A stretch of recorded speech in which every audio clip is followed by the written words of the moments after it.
All right, so the market is basically down at the moment, and of course, we have the Feds to blame.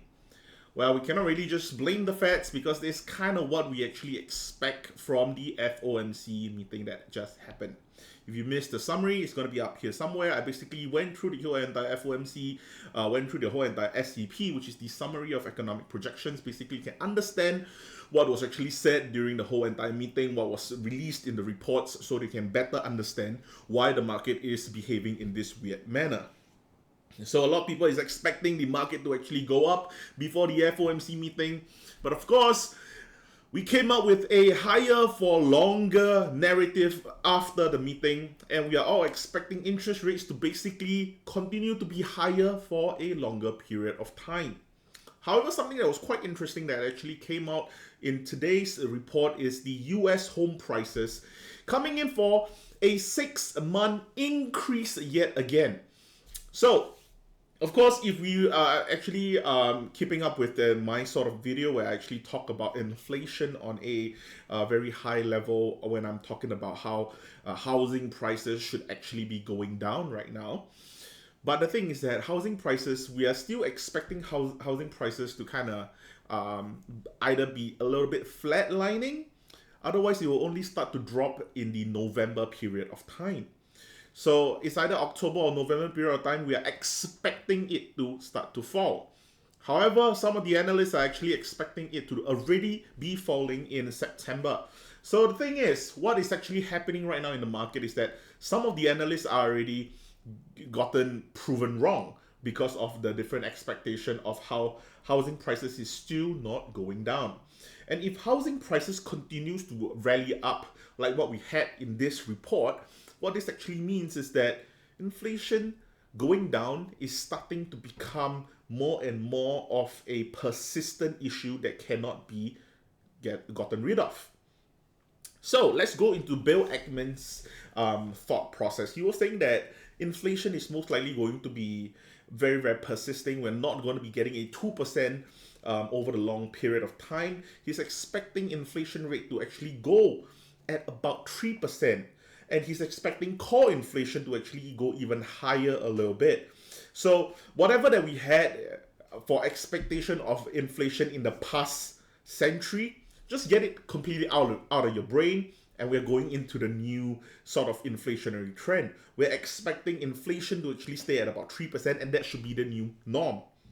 Even Jamie Dimon, the CEO of JP Morgan, is also saying that he's thinking that there is a good chance that the Fed might actually hike rates up all the way to 7%. And if you are wondering, we're expecting the federal funds rate, which is the key interest rates by the end of the year for this year, to be at about 5.5%. And we're expecting the next year, 2024, the FFR, which is the federal funds rate, to be at about 5.1 all the way to 5.5%. AKA no cut. Even if there were to be any cuts, it's going to be 1 or 2 25 basis point decrement cuts. So if we are only expecting 5.1 to 5.5% for next year, basically we're expecting no cuts at all. But what Jamie Dimon is trying to say is that not only are we not going to just not cut, we are going to be hiking interest rates.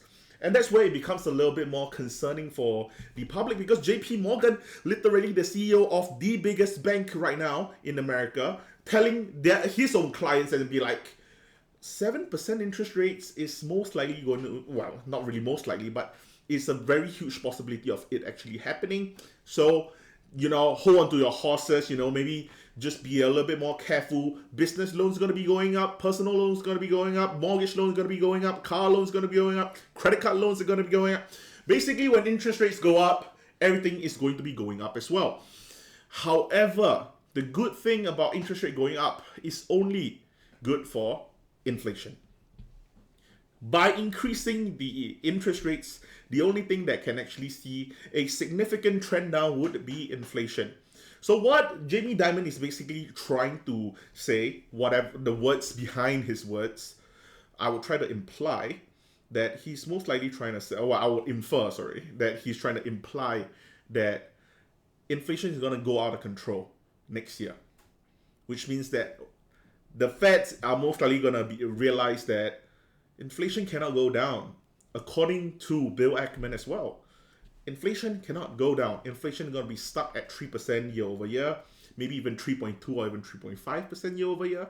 And the Feds are going to see this huge obstacle, a huge persisting force going against them, not letting them get rid of inflation. And I think that is a high possibility of happening. And in order for them to actually bring out the real guns, they would have to increase interest rates significantly. So of course, when that SEP actually eventually drop, we do not know if it will drop, but let's just say it does drop eventually, that's going to destroy markets even more. But of course, again, back to the good part, is going to help destroy inflation.